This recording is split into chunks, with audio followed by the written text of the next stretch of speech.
fourth and final episode of Source Material, produced in partnership with Firestone Walker. We take an in-depth look at what hop quality means, how the 2025 crop shaped up, how a couple of the world's best brewers evaluate hops, and a whole lot more. Here to introduce it with me is Firestone Walker Brewmaster Matt Brynildson. Hey, Jamie. Pretty excited to share our conversation that we had there in North Carolina. It was great.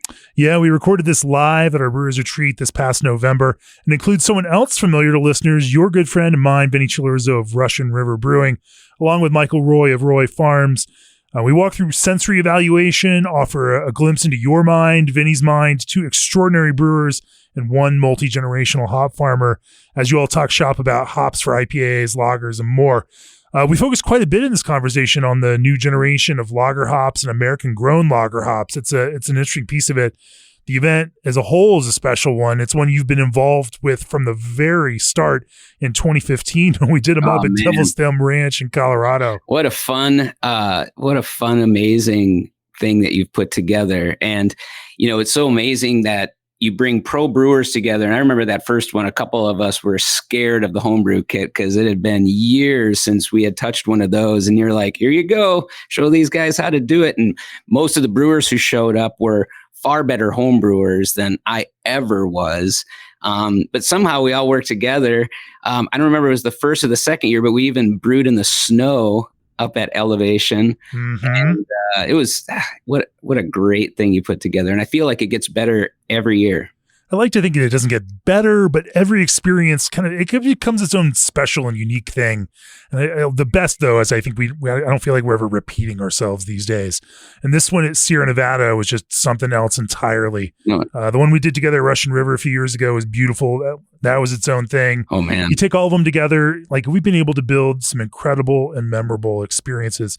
If you've ever wanted to sit at a hop selection table with Matt and Vinny but haven't had the chance, or if you've ever wondered what goes through the mind of these two brewers who have spent more time around hops, evaluating hops than generally anybody I know, this episode is for you. Let's get into it.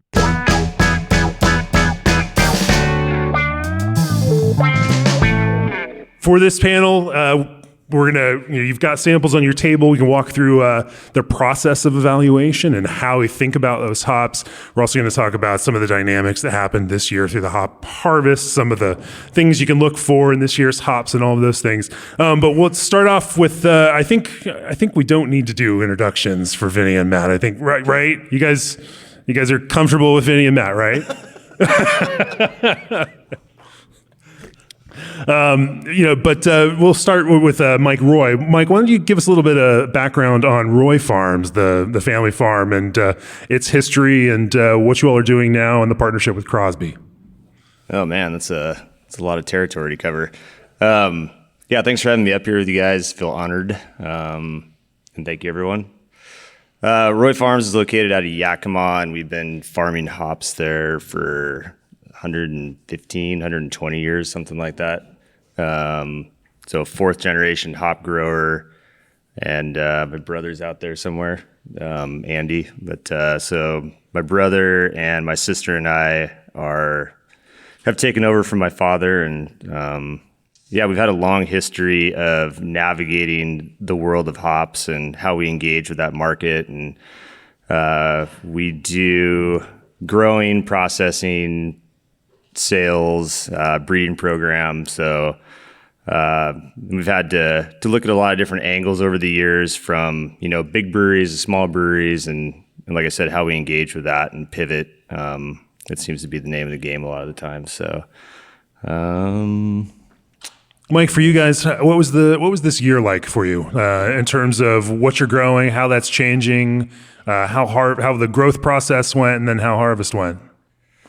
Generally speaking, it was a very good year in terms of quality. Yields were up, generally speaking, and you have these different microclimates, between Idaho, Oregon, Washington, and then even within these states, you have different microclimates. So, and a lot of it was dictated. I would say there's two main variables that dictated this last year's harvest. Generally speaking, it was good, but then available water and available cash to spend on inputs were two major variables this year. So, what do you mean by that? we're in a really interesting time right now. There's a lot of market share moving around between merchants and independents and everything else. And then we are explain what that dynamic is, just so that everybody understands what you're talking about. There are growers, there are sellers, there are people between growers and sellers. There are some growers that are also sellers. Like, it's there's some different ways to do things. It's all of those. But and sometimes it's all of the things where you're growing and selling, and you're selling to other people that are selling. Yeah. I mean, you know, when hops get delivered in the supply chain, either through merchants and then sometimes merchants to distributors, and then there are kind of a subset of the hop industry and the hop growers that have different means to getting those into market, direct to brewer, or our partnership with Crosby is another example where we've taken basically 2 direct to brewer sales desks that are kind of focused on different ends of the spectrum, and then trying to combine efforts so that we don't double down on costs in the system, so we keep the supply chain as lean as possible. Sure. And you guys work in all of those kinds of ways, with brokers, with direct growers, and with bigger organizations. Through all that scale to build a kind of diverse supply chain. Why don't you talk about that, Matt? Well, I don't know where to start exactly. I think for our brewery, this started out when the brewery was quite small, and really the only option was to work through the merchants. And in those days, it was Hop Union, which is Yakima Chief now. I think that was servicing craft predominantly for our size. And it wasn't until later on that we kind of got to the size where we could even work with the likes of Haas, or even think about grower direct contracts. And I think, Ken's in the room here. He's the one that should be sitting up here talking about this. I think in the early days, it was a little bit of a risk to go grower direct because you were committing to a very specific, product that if it was an off year, it might end up leaving you short. And if it was a great year, maybe you'd get more hops than you need. So the merchant was always a nice buffer for especially a small brewer. So you could get small amounts of what you really wanted and you actually be able to select. And I'll add that the merchant is technically a bank to the small brewer, and that is a huge piece of this puzzle. I believe we're about 50% direct, 50% merchant. And for our direct contracts, for the most part, they are due within whatever the dollar amount is, 30 days after harvest or whatnot. We've got one grower that is a direct, but spreads it out a little bit. But to add to what Matt said is exactly right. You often have less cuts to select from if you are going direct in some cases, depending on the size of the farm. The flip side is I think the best way to describe to the group of homebrewers in the room, going direct is like going to the farmer's market to buy your vegetables, and you're cutting out the distributor, would be the supermarket in the middle, and you're going to potentially meet the person that grew your lettuce or whatever. I'll say for me, we were already going to the Pacific Northwest, but something that we're involved with still. Matt with Firestone was a founding member. Ken in Sierra Nevada, founding member of the Hop Quality Group, which is a nonprofit that's kind of a liaison between the growers, the brokers, and the craft brewers. And that was just an eye-opening education to learn this whole matrix of what goes on in Yakima, and that this family is married into that family, and this, that, and the other things. And Ken's laughing right now and smirking. He could probably tell us better than anyone else these interlocked family dynamics. And then one year you're working with a person at farm A, and now the next year they're at farm B, or a broker, or whatever it is. It's a lot of moving around, but the Hop Quality Group, in short, really got me up in Yakima, even beyond doing selection trips, to just learn the dynamics. Matt, talk about that Hop Quality Group, because you all have played a good role in it, and there's some new work that the Hop Quality Group has been pushing and been behind to especially when it comes to breeding hops, and there's a specific drive behind the group to accomplish this project. Tell everybody a little bit about that. Well, I mean, I think in the early days for Hop Quality Group, a number of us got together. I think we all were hanging out at a Master Brewers Association, Rhode Island, and we were talking about the fact that for the longest time, AB or Budweiser at the time, Anheuser-Busch, had a quality division that was focused on hops. A gentleman by the name of Val Peacock led that group. And we were kind of riding their coattails a bit in that they were directly dealing with and I think interfacing with growers. And, they had their own quality program and built for their breweries. But we were kind of the recipient of some of that work, I think, in terms of they were guiding. And that dissolved a bit with the merger with ABI. And so, we're standing there together going, wow, where's this going to go? Who's going to lead quality? And by the way, it's not very specific to craft brewers who are dry hopping and looking for other things out of their hops. So it was born out of that concept. And, we fumbled our way through it for a few years. And mainly it was coming out to the hop growing regions and trying to build these relationships. And like Vinnie said, get to understand the matrix, so to speak. And then it kind of grew from there. Sponsoring a bit of the public side of the breeding program was a huge step. I always sat on the growers relation committee, so basically throwing barbecues and parties when we would show up and sending out beer and just trying to foster good relationships. And over the years, I think we've really learned a lot. Yeah, now we are 10 years into the breeding program for the Hop Quality Group. What started as 7 or 8 members in 2010, with our loose slogan as being oils over alpha acid. Got to give Dan Carey from New Glarus credit for that. And that still holds true. But 10 years ago, we started our own breeding program and invested $100,000 a year. So we are now over $1 million invested in a breeding program with the first hop just got released called Thora. And not to be confused with Vera, which is another public hop.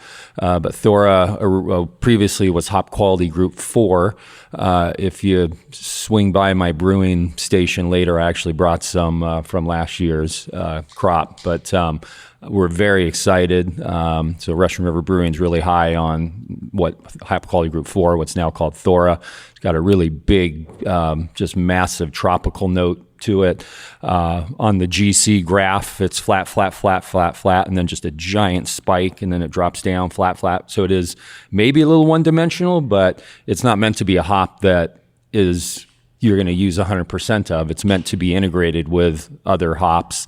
That is really what is the what's big in IPA right now, which is more of that tropical note. It could be used in clear, clean West Coast style, or it could go in hazy, either way, and a bunch of other styles as well. So super exciting. And the concept there, of course, the difference between public and a private breeding program was that not that we would favor one over the other, but it seemed as though the public programs were underfunded and there were less hops coming out of those programs, and just kind of seeing a balance. And what that basically means is that genetic material or that plant is available to any grower. Yeah. And Matt touched on the early days of this. When we'd show up to a farm the first couple years, be lying if we said that some of the farmers were defensive. They were.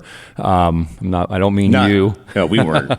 Yeah, definitely don't mean Mike. But they just weren't sure of who we were, what we were doing.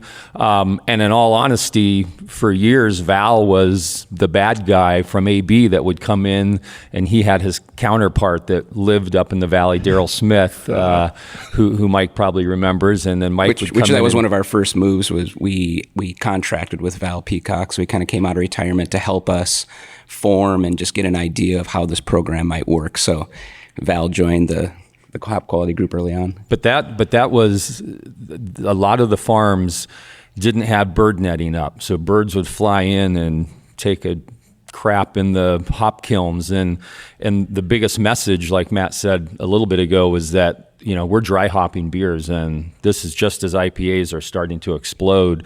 Of course, here in Nevada and Firestone, Russian River, we've all been making hoppy beers for a long time, dry hopping, but it hadn't hit the apex that it did. So the work that the Hop Quality Group did for food safety was really critical, as well as some really great kilning studies. The overall temperature for kilning hops in the whole U.S. hop industry has dropped dramatically, and a good part of that work has been from the Hop Quality Group and the work we did. And certainly there are farms already killing in the 130 Fahrenheit temperature range, but many weren't, and they've brought the temperature down because of the work we did. Yeah, I'll add to that well, not on the killing side of things, but on the Hop Quality Group, it's been really great to see your guys' progression, because I think there was a void there when you guys came into the industry in terms of quality, but one of your members, we were talking during harvest, and I don't want to put words in your guys' mouth, but it seems like there's also kind of like this new component that's working its way into the Hop Quality Group, which is like mentorship. And, and so I'd never even thought about that. It was I was like, oh yeah, that's really needed. So it's been nice to see the evolution. Yeah, I think it's 50 or 60 members strong now. Everybody pays, dues each year and whatnot. So, yeah. Mike, for you guys, what is explain the difference between public and private varieties? As you mentioned, you all also breed hops, and you are trying to create new hop varieties that are going to be great for brewers and be knockout successes, because that would give you the ability to then license those out to other hop growers. But then public varieties are available for all of the growers. Explain some of what that means for you as a farm.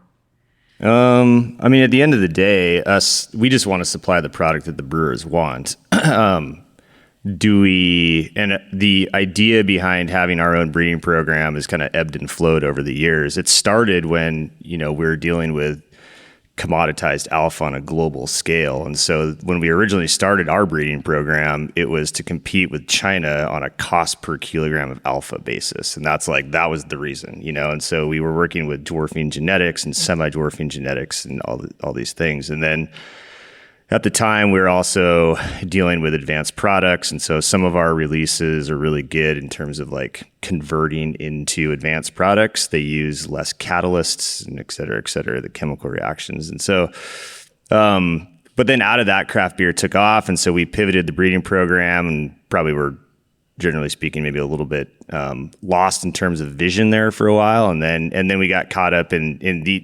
entirety of the varietal pool, and Citra as an example is just exploding and taking off. Do we need to participate in that? Do we not? And then you get kind of we're kind of maybe in a little bit of a unique position where we just get ping ponged around between our own direct business and the merchants, and we're a strategic grower for one merchant in particular. And so trying to figure out what we want to do, but generally speaking right now, I would say that the landscape that we're in, I would say that whether it's a public variety or it's a variety that comes off of a individual's farm breeding program, is key to survival probably in the independent space. And it's key to keeping this balance of choice and quality, I think, moving forward. So for us, it's very integral in the future sustainability and success of the farm. For the homebrewers in the room, you may not know this, but a hop like Citra, which is the top growing hop, I believe, still. Yeah. It's owned by a hop company, and they control who grows it, who doesn't, and that Citra that the grower grows, their hops go into a pool at Yakima Chief or Haas, who own it jointly. And so it's not like Matt or I or Sierra Nevada can really go to a brewery or to a farm and say, I want to buy your Citra. It does have to go through whoever owns it. In the case of Citra, it's Haas and Yakima Chief. Some of the professional brewers in the room know that Natalie and I are really high on a new hop called Tangier from Siegel Ranch, and that's his hop. He and Martin bred it, and that's the only place you can buy Tangier or through the one broker that he works with. So that part the homebrewers probably never see. And it gets very intricate and detailed. We buy Amarillo from both Mike and Crosby, and that became a little complicated. But we've worked it out just through the joint venture that they've created for distribution and sales, and how we work with that. So I wanted to go back to you asked Jamie about how we saw this year, and I don't know if Matt, you dealt with this, but I know Mike and I talked about it when Natalie and I were there doing selection, but as smoke, that was the third part to this year. Water, I knew was a big deal.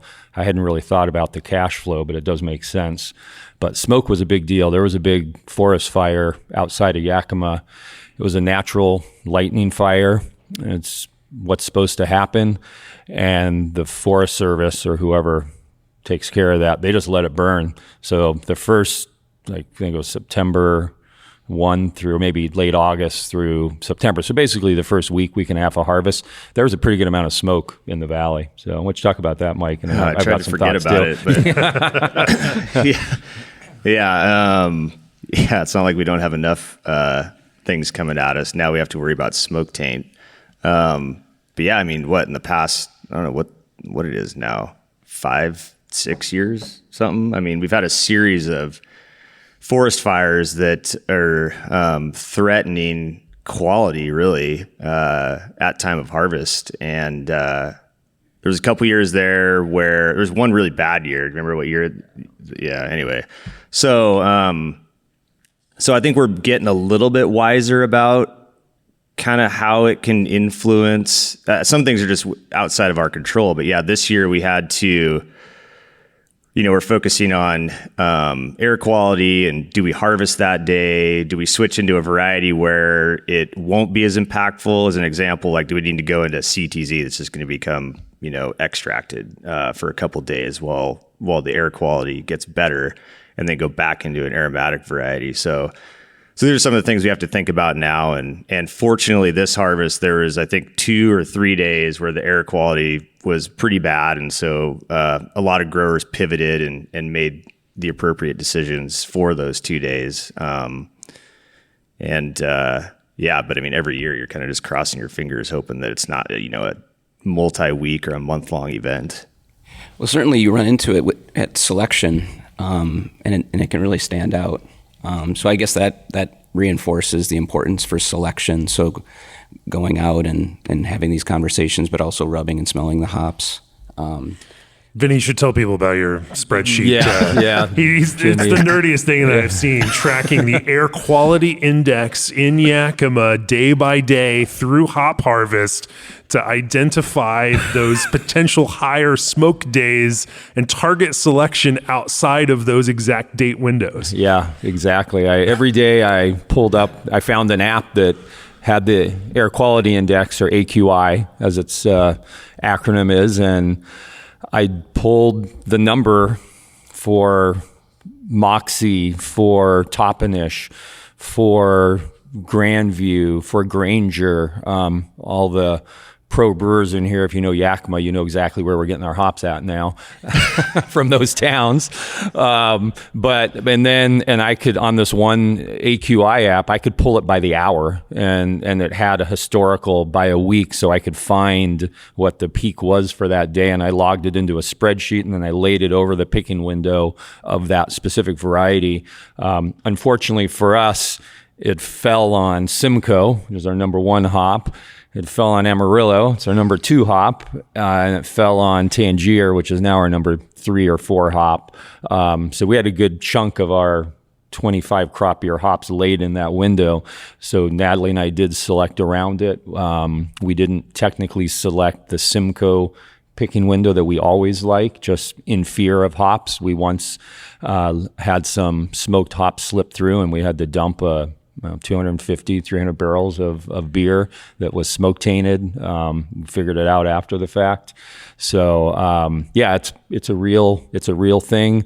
Tom Shellhammer at OSU is working on some stuff to potentially be able to at least reduce the amount of smoke. Right now, the number, I believe the accepted number that is red bells and alarms start going off as 150 AQI.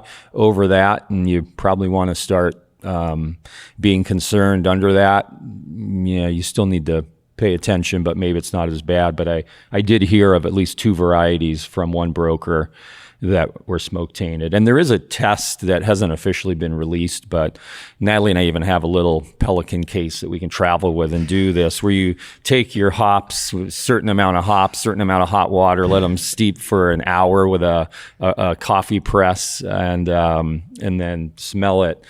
And if you have an example of what smoke smells like Matt said, it's pretty obvious.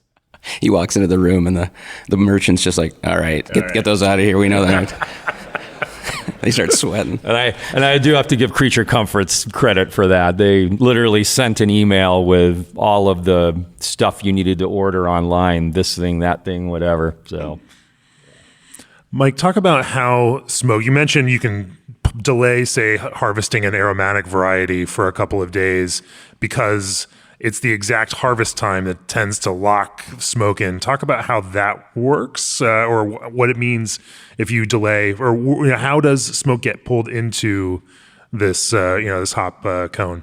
Well, Vinnie is obviously the resident expert on smoke here, but I think one thing that we do understand, it's not just as it's hanging on a vine; it's also because you're using lots of airflow through the kiln. Yeah, I think that's obviously an area where you can contaminate the product a lot. Is if you're kilning the hops or drying the hops on the day that the air quality is bad. So, how many CFMs does a kiln? Do you know? I mean, it's a lot. It's a lot. It's like, I want to say like 12,000 or 13,000 or something like that. I mean, yeah, you're blowing a lot of air. Yeah, imagine if you're smoking salmon or whatever meat, whatever you're smoking at home, and that's what you're doing with the hops if the air is full of smoke.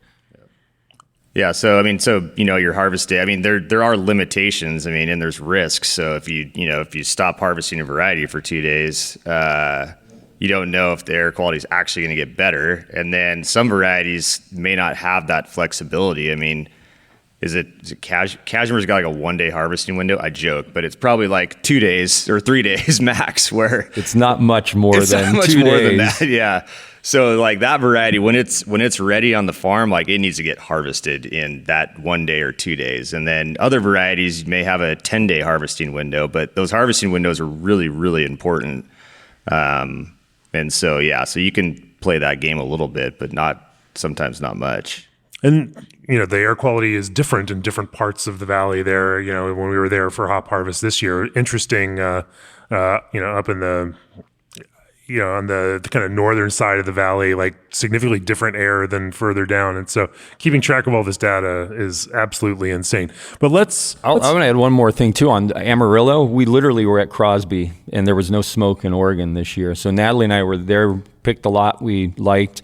It was easier to make the switch with the distribution and warehousing sales partnership that they have with Roy now, but we shifted 100% of our Crosby Amarillo to dry hops, and we moved all of our hot side whole cone, which we use through a hop back, like they do here at Sierra Nevada, to Roy, just in case. So it was it wasn't anything that we didn't like about the Roy hops. It was just the potential risk that they had smoke, and we know that you have a much lower risk of smoke on the hot side than you do on cold side dry hopping. Let's try to get into a happier subject here. Matt, you spent some time in Europe for hop harvest this year, right? Talked about the German hop harvest and how things are going. Maybe that's not a happier subject. Well, I think some of the interesting things just in general are that, what are there, 75 major farms in the Pacific Northwest. So you're talking a relatively small network of growers in the U.S. It's a little easier. For instance, the Hop Quality Group can kind of, I think we can say we've met just about every grower and we've had to spend time on just about every farm. But you go to Germany, for instance, and now I don't remember how many growers there are today. It's been shrinking rather quickly, but let's say there's 1,250 growers there or something around there. So it's a large number of smaller farms So it's a little more difficult to kind of canvas that. And so as a result, for instance, we use a lot of tradition, Hallertau tradition from Germany. And when we go to do selection, we're selecting, a dozen different farms and blending that together. So it's a little different landscape. Less than 50% of the crop is under irrigation. So in dry years, it can really have a massive impact both on the yield and quality there. Whereas I believe it's 100% under irrigation on your farms. Yeah. So there's a little less control there. And then, in terms of, I think the Hop Quality Group has looked at this from the standpoint of how do we go there and have any type of an impact, and it's really difficult. I mean, these are, multi-generational farms, but oftentimes they're, on a very lean budget. There's literally a picker in a garage on a 40-acre farm, and you're going to walk onto that farm and tell them they need to put up bird nets or, change their ways. It's a very different landscape. But we're also looking for different things from those hops, not as much on the cold side, much more on the hot side of the process. So I guess, from our standpoint, we've been able to find quality. Obviously, there's amazing hops grown in Europe, but the selection is also a really critical piece for us. At least we feel like it. And selection's not a big thing for European brewers, I've found. I mean, oftentimes we're one of the few that show up and actually want to do selection. A lot of those contracts are kilogram alpha contracts, and the brewers more, just making sure that they're getting their alpha every year. It's really interesting. But I guess the main point is it's a different landscape.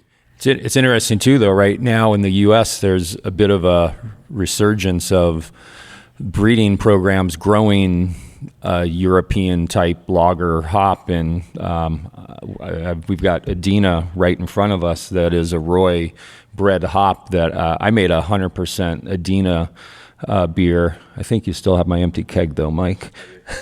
Sorry, we'll return that. All kidding aside, and it's an absolutely beautiful European type lager hop, and the beauty of Adina is that it's low alpha, and that's one thing that the U.S. breeding programs tend to have a difficult time with, is getting lower alpha hops. And so I'm super excited for Adina and really like what it's doing and how it can potentially become a part of our lager program down the line. Well, let's use that as a segue to get into this kind of pragmatic part of the panel today. When you're thinking about selecting or evaluating a hop like Adina, how do you go about doing that?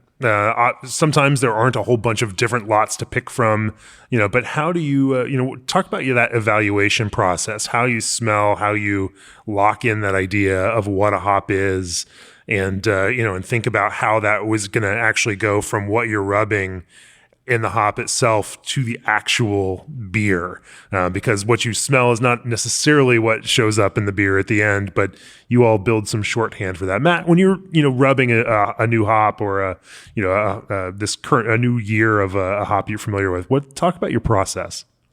Oh boy. Well, I think one thing, and what's nice about all of this, is that no two brewers tend to agree 100% on what is, the perfect centennial, for instance. I think each brewer over time kind of comes to get to know the varieties. I mean, there is, of course, true to type for each of these that you could say in general sense. But you talked about the picking window, and, some brewers will focus on a little earlier pick, and that brings upon the characteristics that brewer might like in the hop, or maybe more often they like it even more ripe and depending on what they're looking for in their beer. So, every brewer kind of has a sense of that. I think there's some, it's not a beauty contest, we always say, but there's some things that you're looking for in the whole leaf hop. If there's a lot of, pest damage or mildew damage, or, it's not very green, maybe something else went on in the field. So you can, tell some things by looking and feeling the hops. I think, Ken, I learned it from you, just kind of this first squeeze, and you get an idea if the moisture is good and was it over dried or there's some other characteristics there. And then otherwise, a lot of it's just the sensory, and you learn more over time as you rub the hops and smell, and that variety, and you've known kind of what you've liked in the past. I don't know, do you go in blind? I think oftentimes which farms you're selecting from before you go. Yeah, we take an interesting approach that I've heard some brewers like to go in completely blind, different every year. Natalie and I would much rather know the farm and know the grower specifically, and oftentimes if it's a direct contract, they even know the picking window. I'll use Pliny the Elder, for example. The primary hop is Simcoe. The picking window, we like the mid-picking window. It's almost always September 4th through September 6th. The picking window of Simcoe is usually about the August 31st to the 10th, maybe September 1st to the 10th. And early Simcoe is grapefruit, middle Simcoe is pine, late is more pungent. And if you're early mid, maybe it's some grapefruit and some pine. And so if we went all early, Simcoe, Pliny wouldn't have that distinct signature pine note. So we do go in with a very specific, kind of thought of what we want, and we're thinking about what the hop does for the beer. In this case, Pliny the Elder. If it doesn't have that pine note, it's probably going to change the beer, and we don't want that. But I'll also add that I think a lot of times hop selection is making sure that you don't get a bad lot that maybe is onion garlic. And because after all, you're talking about, what amounts to a half a pound of hops that represents what's an average, how many bales or I think pounds? most people are probably 200 bale lots, generally speaking, at 200 pounds each. Yeah, so you're looking at essentially a handful of hops to try to determine whether that entire lot is exactly what you want. And I agree 100%. A lot of it is just making sure you're selecting away from, gross issues, whatever that might be, or something that's just completely different than what you would typically be trying to put into your beer. I miss the old school brewer's cut. It's a brick, and Ken's smiling right now. One of the things that Val taught me and taught us in the hop quality group is you have this brick, so it's a larger cut, and you open it up and you take it and you lift it and take half of the hops and peel it and then set it down. And if that just crumbles, that the hops are over kiln just like that, and maybe push it aside and move on.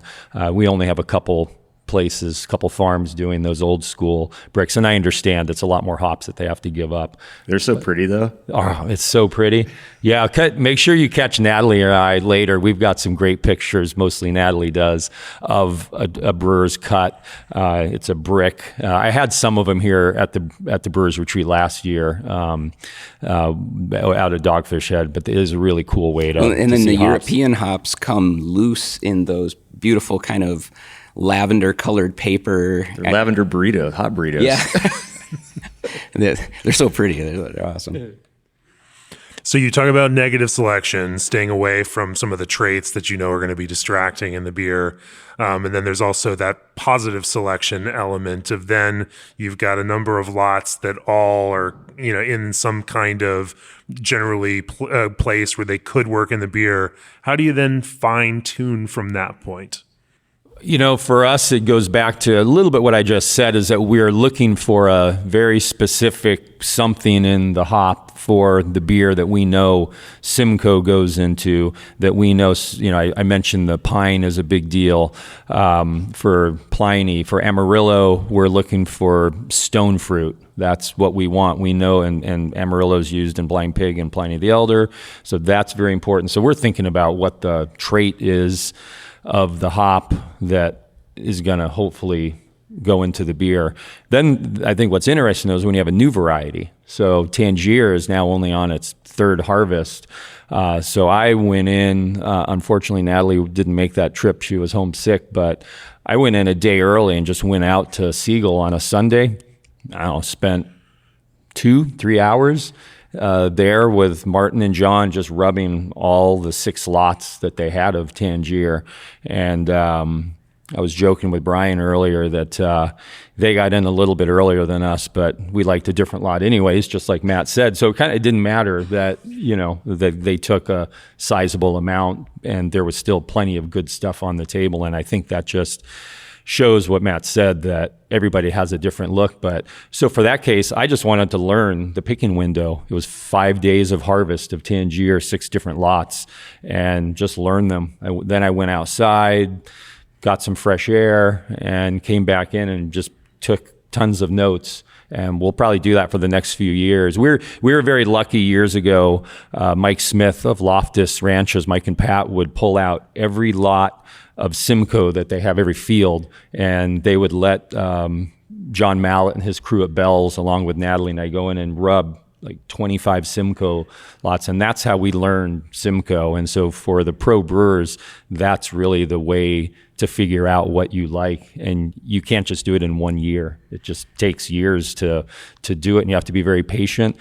But I also think it's a really good reminder that beer is an agricultural product, and that's something that we've done a terrible job at. Matt's in wine country, we're in wine country. It's something Matt and Natalie and I have talked about for years, that the wineries have it figured out. They talk about appellation, vineyard designate, blah, blah, blah. We're just finally starting to think like that in the beer industry. And some of that work is also helping the farm figure out when they should be harvesting this, right? Especially with something new like Tangier.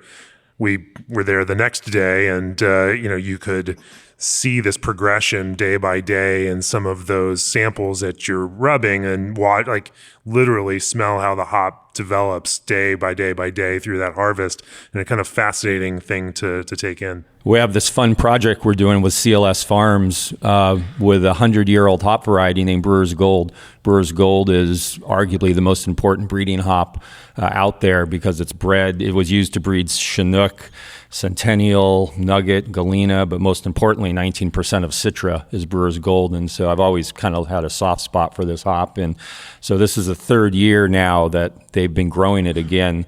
And the difference between crop year 24 and crop year 25 was 2 days later that Eric Desmarais picked them, and it's a totally different hop. I sent you some. I sent Jamie a beer book, and I just threw a bag of Brewers Gold in, and it just doesn't smell and brew like the Brewers Gold that even you could use 20 years ago. It's really cool to pull this kind of heirloom hop variety and see if we can bring it back, and we make a beer called Bring Back Brewers Gold. It's been a really fun project.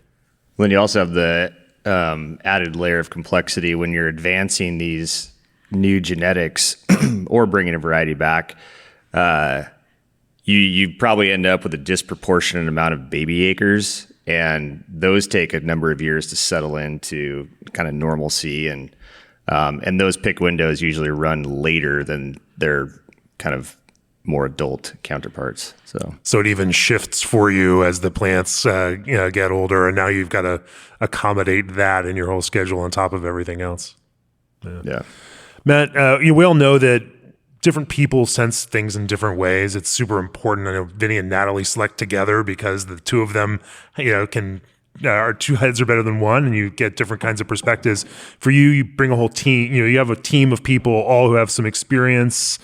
How do you work as a group to evaluate hops together and build a common language about that? I guess over time you get comfortable working with each other, especially for the number of years the team has been together. But having that kind of common language to explain things to each other with is pretty important. How do you build that? I mean, most of the people that are in our selection group, and we're always trying to bring some of the young brewers in because obviously we're going to have to hand this thing off. But we've been selecting together for, let's say 10 years or something like this. And I think we know what we're looking for most of the time, although there are some folks, Tim Miller takes care of all our raw materials, and pretty much 9 times out of 10, he'll pick a different hop than I will at the table. But I think that's kind of interesting and good. He's really keen on some certain elements that I might miss on. But we do a combination. Some things we're selecting back at the brewery. We're having some samples sent, say if it's really early or late in the picking windows and we're just not able to be up there. And that gives us an opportunity to get a larger group together around a table at the brewery and really talk and think about these things. And otherwise, I've gotten to the point where We have at least 2 different groups will go out, sometimes 3 times we'll go out, and I'm not with those folks every time, and I trust that they'll select good hops. And by the way, they'll come back, they'll bring the samples with them oftentimes home, and I get a chance to give them my final approval or not, I guess. But no, it's a team sport, and I really enjoy it. It's amazing. I mean, most of you in the room have probably been up to Yakima, Oregon during the harvest. It's just a magical time. I mean, there's no better way to fall in love with beer and the raw materials that we use than to go to harvest. It's just absolutely a magical time. Are there, Mike, from your perspective, are there some strategies that brewers use for their selection that you think are interesting or novel or maybe even particularly effective? Or are there some tools that you all provide as growers that help brewers kind of build their own, do a better job at their own selection? I mean, for me, just trying to meet the customer's needs. I would say it's effective when the relationship lasts and there's a lot of communication back and forth, because whether that's a new variety or like Centennial, where it's like, where are you in that kind of 10-day harvest window? Are you early, late, mid? There's a lot of, I guess, like nuance to that, and you can dial it in over time, but it takes like a back and forth conversation, and the more direct I think that is, then the faster that can happen, and the more accurate you can be over the long term. So, I mean, other than that, tool wise, I don't know. I mean, we're constantly trying to look at ways to make it maybe a little bit less subjective, or maybe that's a negative way of phrasing it. Trying to be more accurate in how we meet the brewer's demands. So whether that's like more total oil analysis or looking at thiols more. I mean, it starts to get expensive when we start running these a lot of pre-harvest samples, but we definitely do that more advanced analysis when we're trying to dial in a window. So I don't know, that's a tool that we're looking at more these days. Yeah. Well, should we rub some hops? I mean, we've got these nice samples up here. I just would love to see and hear a little bit of the way that you all do some evaluation on these things, and maybe should we maybe start with Adina? You were pretty excited about that one, Vinny. Sure. Yeah. We've got everyone's got samples out on their table. You can rub along at home, and yeah. So if you've never rubbed hops before, grab a small handful, cup them in your hand, and then rub them against your other hand. You have to be pretty aggressive about it, and you'll end up with the lupulin glands broken open, and then kind of cup your hands and with the hops in them and smell them. And that's the process of rubbing hops. And now imagine being at a table with 6 lots of Adina or whatever the variety is, and you typically don't wash your hands in between. You just it's not necessarily what's being left on your hands, but what is being broken open and released from the from the hops that you just rubbed. Aside from Adina having a pretty unique noble quality of what we call noble, I think one of the unique things, it has a really nice citrus note, and I really like that about Adina. And I'm looking forward, like I said earlier, to put this in some of our lager hops down the line when we when we need them. Right now we are not needing additional hops, but I'm a big fan of this hop. Matt, when you rub Adina, what hits you from this one? Well, it's interesting. I feel like there are noble notes that are closely akin to what you might get in a German cultivar, but I feel like American hops on the whole are always a little on the peaky side of citrus. Well, they're more punchy. I think that would probably be really interesting to have some German hops on the table when you're rubbing a hop like this, because I think it would be more clear, the differentiation. Ken? I guess a couple of questions for you. What was the alpha?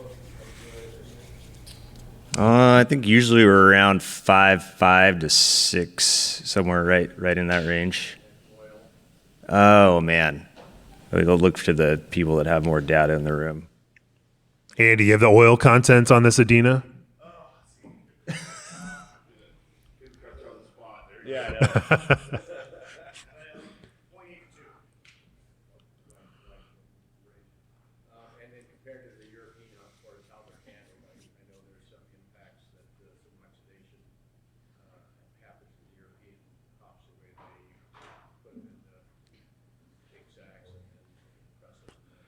Yeah, For those that can't hear Ken Grossman's question, difference in handling for European hops versus American hops and how that might impact some of the hop itself. Yeah, it's really surprising. What Ken was saying is in the United States, I believe 100% of the crop ends up in freezer storage relatively quickly once it's baled. In fact, that's a big difference. In Germany, oftentimes you'll see the bales stay on the farm long after harvest. And regardless of ambient temperature and things like this. And I think there's very little refrigeration capacity in general in Germany. Again, kind of like the irrigation situation, maybe less than 50% of the crop can even fit into the existing refrigeration. So it's really not even a factor until you get to final processed pellets and things like this. Then they'd go into freezer storage. But so as a result, and what Ken had said is that there's kind of this built-in oxidation, for lack of another term, oxidized sesquiterpenoids and things like this that are a big part of the kind of European general characteristics, opposed to this would be much fresher, I suppose you could say.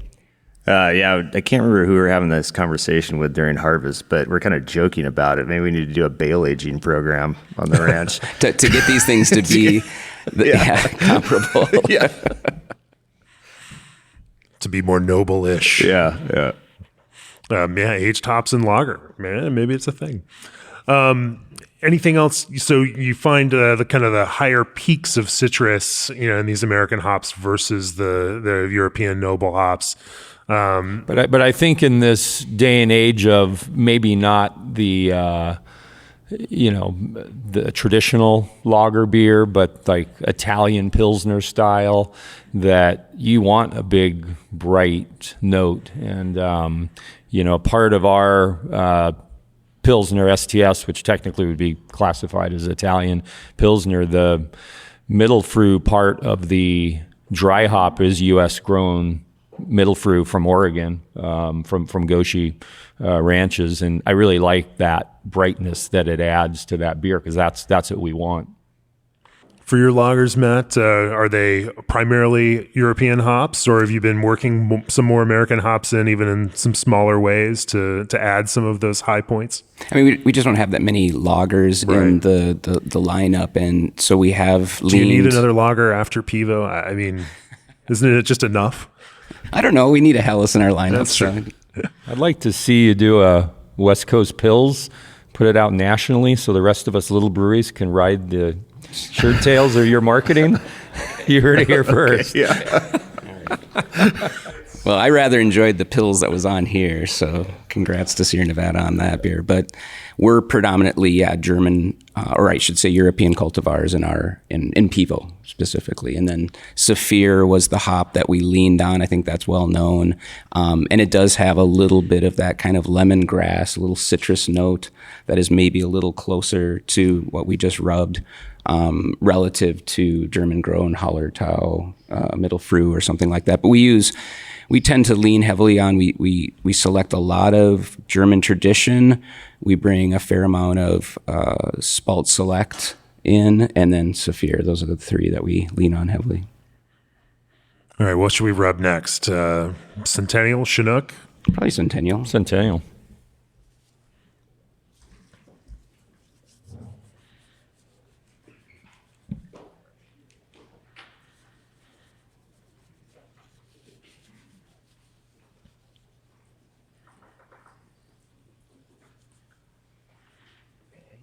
Also, one thing I'll add when you're smelling hops, if you think that your nose, your olfactor is getting overwhelmed, smell the back of your arm, your forearm, and that takes your nose, your olfactor back to a neutral spot. It's your body odor, basically, that it knows. And so you often do see brewers, when they're rubbing hops or smelling, tasting beer, smelling their arm like that. So you will make a mess. Yeah.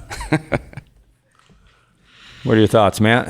I mean, it's just Centennial for me. I mean, there's always, I guess we search for grapefruit in our Centennial, but there's also this, I don't know, there's a nice kind of there's warm citrus. When I say warm citrus, maybe it's somewhere between oranges and Yeah, grapefruits. Yeah, and we don't actually use Centennial anymore. We've pulled away from it. It is not that we don't like it, but that orangey, citrusy thing, we get more of that out of Tangier, and that's what we switched over to get even more citrus, where a lot of IPAs these days are very tropically focused, tropical notes. We've always stuck with citrus and pine and stone fruit in both Pliny and Blind Pig. And so it just worked out that Tangier is a better fit for us. Another hop I want to give a plug to that often gets forgotten and not used that often, but I know Sierra uses it quite a bit, is Crystal. It's a low alpha, U.S. grown a lot in Oregon, and it can have a really, really nice grapefruit note to it, and does work in hoppy beer, even though it often gets used in lagers. It's a very multi-purpose hop, but it's nice because it's usually like an alpha of 3.5 or 4.5, something like that. Are there any more of some of these classic hops that Matt, you're finding ways to work into beers, just whether it's for dimension or just to for a little bit of just a little hit of nostalgia through it, or just because some of them now, I mean, a lot of these classic C hops, the way that they're grown and processed now, are back in providing some interesting flavors that are also feeling current again. I mean, I'm a little bit with Vinny in that I feel like we've worked Centennial a bit more out of our program over the years. But Chinook, which maybe we'll rub next, is one that has come back more recently, and I think it's mainly because we've gone out for selection. And you guys are doing such a great job growing it right now. I don't know, and that also can provide a lot of the citrus punch that we love from kind of the original C hops. Well, I'll say too that I'm obviously biased, but I don't think that I think we've tweaked the window based off the feedback of brewers, as an example, that we're growing Chinook for, and I think that it's made it better. In our world, the window hasn't changed dramatically, but a lot of the C hops, I would say I'm biased, but I think their picking windows have gotten thrown around a lot as craft beer has grown and all these new genetics have come into the space. And so depending on, a farm's portfolio, some of these varieties have not gotten prioritized in the harvesting window like maybe they should have, because something else has taken priority. So it's nice to see some of these varieties being recognized for what they can do. Sorry to interrupt, Jamie. The current state of the hop market obviously isn't good for the farms from a financial standpoint, but from a hop quality standpoint, it's tightened up the picking windows of a lot of varieties. And a hop typically has an 8 to 10 day picking window, and some of these hops are being stretched to 14, 15 days, whatever it is. And those hops at the very beginning and the very end of that, let's call it 14-day window, when it should be a 10-day window, weren't the best quality hop. So for everyone from craft brewers to home brewers, I think this is a good thing from a quality standpoint. Hopefully, as we move forward and hopefully demand picks up for the growers, we can figure out ways, to work together. And that's where the Hop Quality Group comes in, and we can keep the quality at the ultra high level that we all want it at. Mike, has some of this been also some of this quality and experience we're now seeing on some of these classic varieties also driven by time frames for turning over fields, new plants, or is there some element to that? How many seasons would you get out of plant a new plant, and how many seasons will you get out of that plant? Oh man, it seems like market dictates the turnover more than the decline of the plant. Of course, that depends a lot on the cultural practices of the farm. You can drive a variety into the ground pretty quick, 4 years, or, if you treat it well, it could last 30. I don't know. Some of the Chinook that we're putting into the market, those fields are probably 20 plus years old. And there's other stuff that's newer. And as an example. And so, yeah, and I think one of the things, this is getting into the weeds, but overwatering, back to the water deal, overwatering can really drive the quality down probably faster than anything that we're learning. So, and a lot of these new varietals have like very nuanced tolerances for over or under watering. Me? Ken's question is about HSI and how that impacts some varieties like Centennial. I can start, but I think you'd really look to you guys to add to that. HSI is one of the things that we focus a lot on. And so, we watch these HSIs or hop stored index numbers or oxidation numbers rise as we approach and get into these harvesting windows. Not only is that harvesting window really important for, aromatic and flavor, but it's also, you want to get these varieties off before the HSI peaks over, like 0.30 on the HSI at a max, maybe.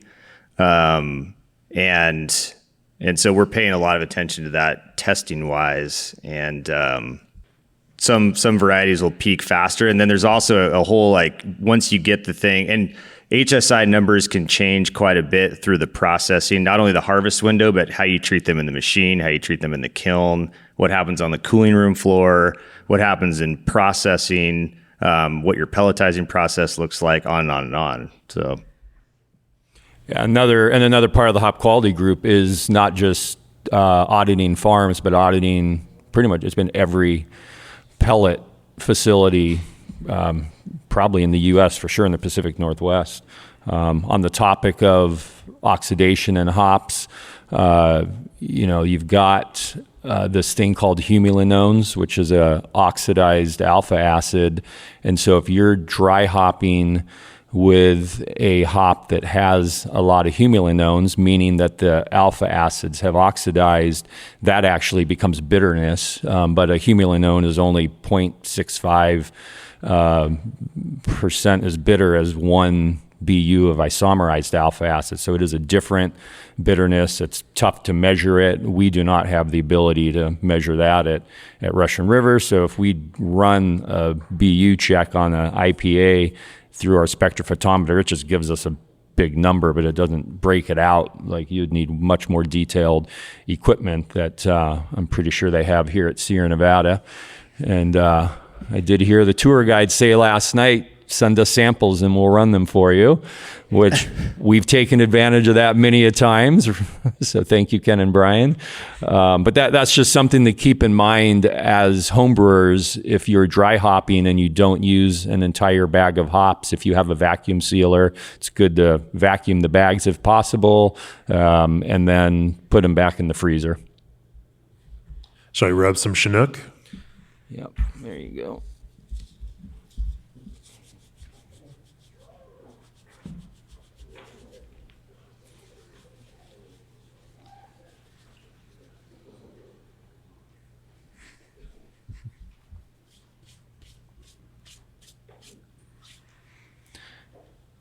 Like Centennial, we've backed away from Chinook. I guess I'll go on record saying I like Chinook a little better than Centennial.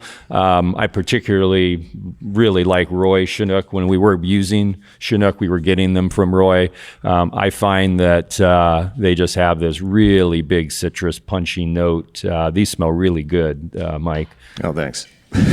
They are from you, right? These are yours? I'm almost positive they are, yeah. I mean, these smell really good. I know our Chinook when I smell it. Yeah. No, I'm just joking. And I know a lot of breweries that are like, oh yeah, this farm, I like Roy Chinook specifically, or what is it, Matt, with like Michigan grown Chinook? It has something distinctive. Do you remember what it is? I don't remember distinctly, but it does well in Michigan. Yeah. Yeah, it's got a specific quality. I don't know if you know, Jamie, that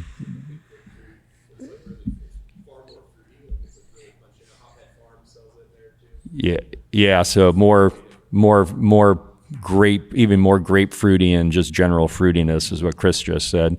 But I think you can get a sense that it's got a higher intensity level even than those Centennials. So it packs a punch.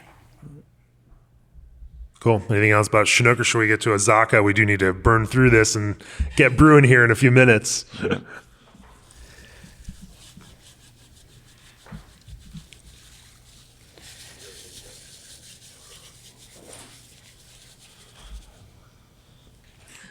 So how about this Azacca? And you, when you rub it, Matt, what hits you from it? Well, so we use a lot of Azacca at Firestone, and it's one of the main hops for Mind Haze, so our hazy IPA that's in the market. We're looking for pineapple. I don't necessarily get a ton out of this rub per se, but we're looking for more of a tropical note coming from our Azacca. Pretty good intensity, and we're always blending it with other hops. So the hop that we like to blend with Azacca is Cashmere, the short picking window hop. We get this softer fruit, almost strawberry from Cashmere, and then we get this a little more peaky pineapple from Azacca. And I always love to say that no Citra is harmed in the making of Mind Haze. It's one of those few hazy IPAs out there in the world that I just refused to use any Citra because everybody else did. And I was like, damn it, I'm going to find my own way here. And so Azacca was one of those hops that kind of allowed ourselves to be wean off of Citra. Yeah, we too use a good amount of Azacca in our hazy Mind Circus. I don't know, it was very random. Matt and I figured this out. We communicate often enough and have been buddies for years that we randomly came out with our hazies with Mind in the name. But anyways, Azacca is a completely underrated hop, but maybe Mike, you can speak to you guys kind of putting a refocus on it and finding the picking window and that from that mindset. Yeah, I mean, I don't know. I mean, I guess the story just kind of encapsulates a lot of what we've been talking about up here, which is, dialing in these harvesting windows and having communication with our customer, and more specifically to our breeding program, trying to figure out how we wanted to manage the variety. So when we went to market with Azacca a number of years ago, it was grown across the three owners of the breeding program, and plus Gale and some others on a small scale. And then we were trying to figure out how we wanted to distribute that through the market. And obviously we did direct to brewer, and there was some other direct to brewer, but there was also a lot that was flowing through the merchants. And long story short, there were not a lot of controls over that harvesting window and how it got to market. And so there is a much wider range of representation that I think we wanted. And so as we've pulled that program more inside and gained and added more control over that in terms of harvesting windows, like last year we did a lot of total oil and thiol analysis on Azacca as we approached harvest, and spent quite a bit of money doing that so that we can try and figure out how we need to handle this variety. And Azacca is one of those ones that gets the oil profiles change pretty profoundly as it's approaching its harvest date. And we can watch this, and is the 3 MMP peak, like in particular, like will get pretty big. The trick is on this variety, and this is in the weeds, is you want to have that cone integrity there at time of harvest to let it hang long enough to like let those peaks develop. So that was kind of, we had a really big project this last year of refocusing on Azacca and adding those controls in so that we can get better representation. Because some of the feedback we got was like, well, we like Azacca, but some years it's really great and punchy and does what we want it to do, and then other years it doesn't. And I think that a good chunk of that was that the harvest window is too wide, and there's weren't the controls in place. So yeah, we like it. It's a very high yielding, both Azacca and Adina as examples. And I don't want to focus too much on just the stuff out of our breeding program, but because it came out of this high yield roots, like both of those can do probably do about 3,000. Azacca, as an example, can do between 3,000 to 4,000 pounds an acre. So like last year, we got up close on our ranch, we got up to close to 20 bales on Azacca, which is crazy. And the key to that was we had to under irrigate by 20%. So you saved some money. Yeah. What's just so the homebrewers know, compare that to an average year for Centennial. Oh, I mean, average year for Centennial for us is probably like 1,800 pounds per acre. So yeah, almost double, which allows us to go into the market at a pretty nice price point. Adina as well is about a 15 bale, 16 bale, and also lower water input. So it's good. Any last words on selecting hops before we start breaking out into groups here? No, that was pretty good. All right. Yeah, that was Vinnie, fun. Matt, Mike, thanks. Yeah.